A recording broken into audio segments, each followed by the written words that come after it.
Bienvenue à toutes et à tous, je suis Marius, j'espère que vous allez bien. Alors bien évidemment, je vais vous parler du dernier chapitre de One Piece qui était tout simplement génial. Il y a beaucoup de choses à dire et cela n'a fait que confirmer ce que nous étions nombreux à penser depuis un petit moment déjà.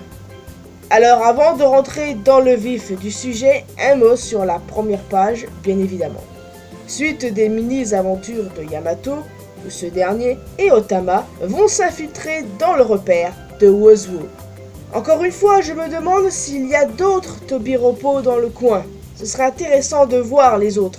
Et autre question que je me pose, quand va se conclure cette mini-aventure? En soi, ça me dérange pas, mais je me pose quand même la question.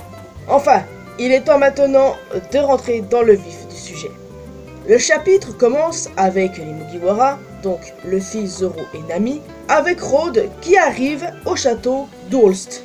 En se promenant dans le château, les Mugi remarquent des dégâts et Road explique que ces ruines sont le résultat du combat entre le roi Harald et Loki. Il tombe ensuite sur des piles de squelettes géants, Road disant que Loki a tué plus d'une centaine de soldats, les seuls survivants étant Loki lui-même et Jarl.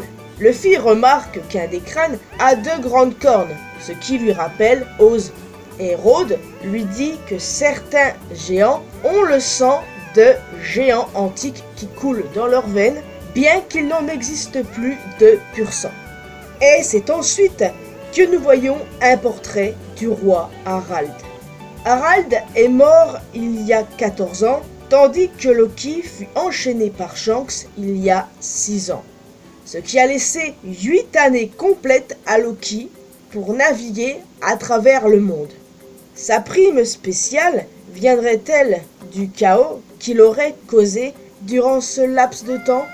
Et puis j'imagine que, vu la dangerosité de Loki, le fait que Shanks l'ait arrêté a valu à ce dernier le titre de Yonko. Ça me paraît logique personnellement. Quand on regarde le roi Harald, non seulement il n'a pas l'air commode, mais en plus il ressemble beaucoup à Kaido. Harald a hérité du sang des géants antiques, ayant choisi de s'arracher les cornes. Mais honnêtement, je trouve cette ressemblance avec Kaido vraiment perturbante.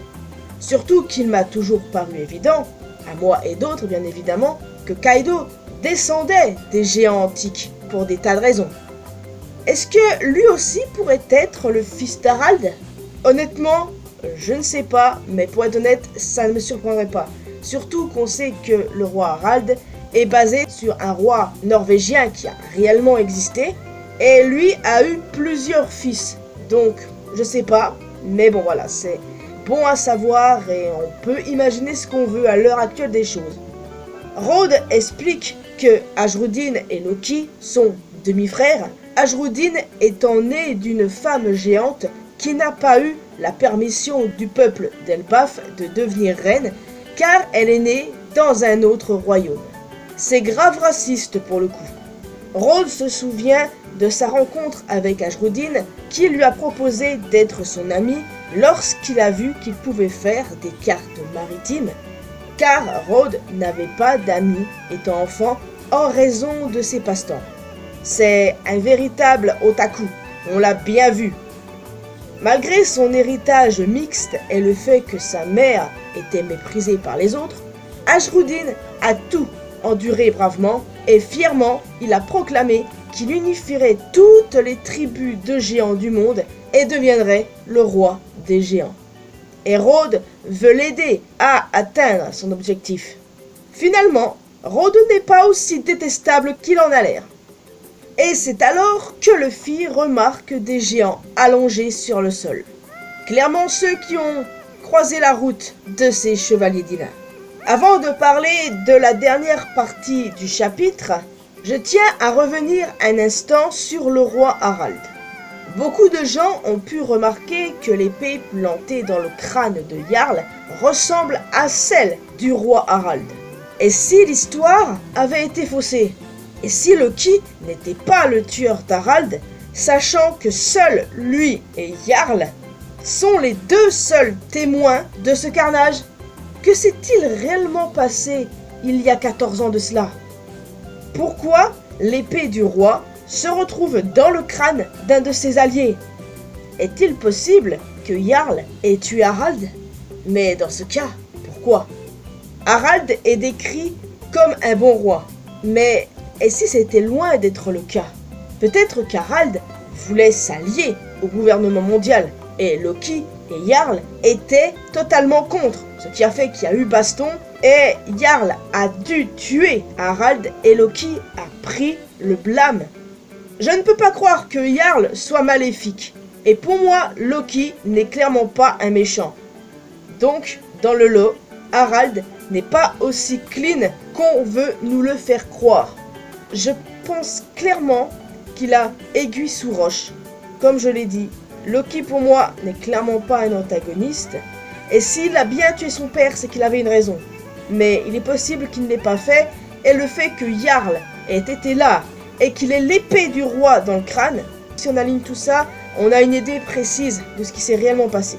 Affaire à suivre du coup, et j'ai hâte de découvrir le fin mot de cette histoire. Et enfin, la dernière partie du chapitre, dans le royaume des morts, nous montre que Gunko a mangé le Haro Haro no Mi, lui permettant de devenir une femme flèche. Et cela me fait soulever quelques questions. Déjà, Gunko était-elle dans la salle du trône face à Sabo? Est-ce elle qui a transpercé Cobra dans le chapitre 1085?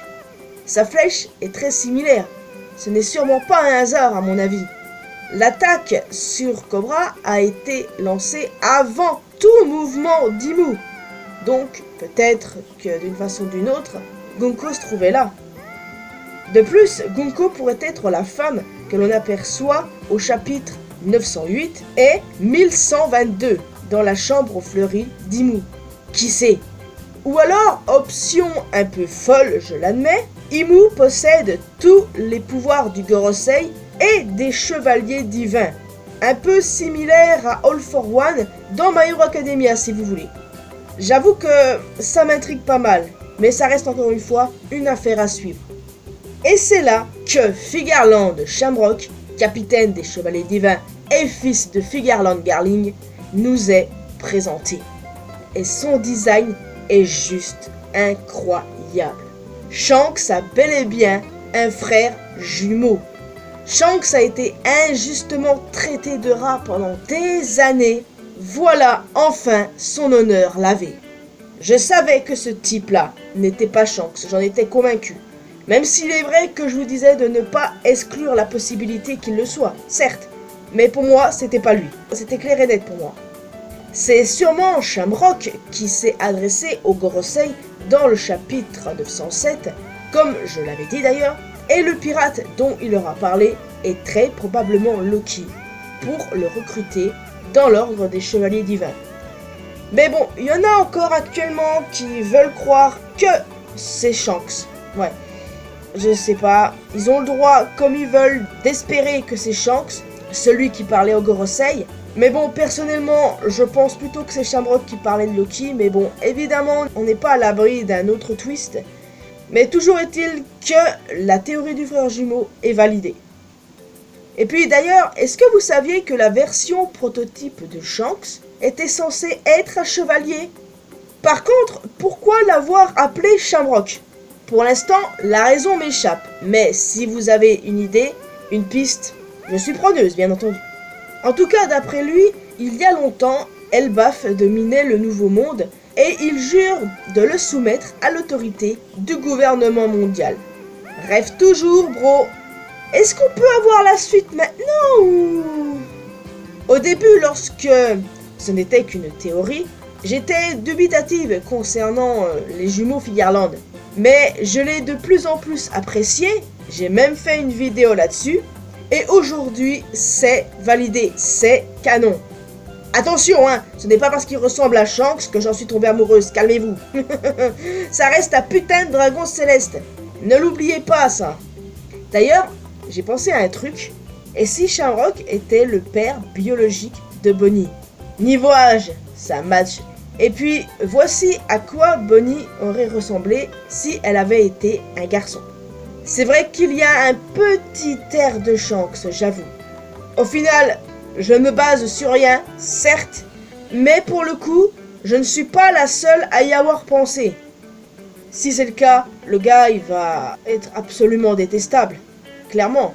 Contrairement à Shanks qui est adoré par les fans, bah lui, franchement, il va être détesté. Parce que là, en admettant qu'il est bien le père biologique de Bonnie, ça veut dire qu'il a... Bref, je vais pas vous faire un dessin. Mais même si c'est pas le cas, hein, il restera détestable selon moi. C'est un dragon céleste. Hein. Comme tous les dragons célestes, on les déteste. Il y a quelques exceptions. Mais bon, celui-là, je pense que je vais le détester aussi. N'hésitez pas à me dire ce que vous en pensez. J'ai vraiment trop hâte de voir la suite, les amis. On a un chapitre cette semaine et un autre la semaine suivante. 4 chapitres d'affilée, les gars. Ça faisait longtemps qu'on n'avait pas eu 4 chapitres d'affilée. Oda, quel goat. En tout cas, je vais vous laisser ici, les amis. J'espère que vous avez apprécié cette vidéo. Alors, n'hésitez pas à me laisser un commentaire. Qu'est-ce que vous avez pensé de ce chapitre, les amis? Que pensez-vous de Shamrock? Est-ce que vous validez ou non l'idée que Shanks est un frère jumeau? Je sais qu'il y a beaucoup de gens qui ont un peu de mal pour l'instant, mais personnellement, j'aime bien l'idée. Je suis juste curieuse de la façon dont il va être développé. Et j'attends de voir où tout ça va nous mener. Pour l'instant, juste, j'aime bien. Voilà, j'attends juste de voir la suite. Et vous avez le droit d'être dubitatif et de pas trop apprécier sur le moment, mais juste attendez qu'on en sache plus, qu'on en voit plus avant de se faire une idée. Et puis bon, voilà. Après, si vous aimez toujours pas, c'est pas grave, les goûts et les couleurs, mais bon, voilà. Donc en plus d'un commentaire, n'hésitez pas à laisser un petit pouce bleu, ça fait toujours plaisir.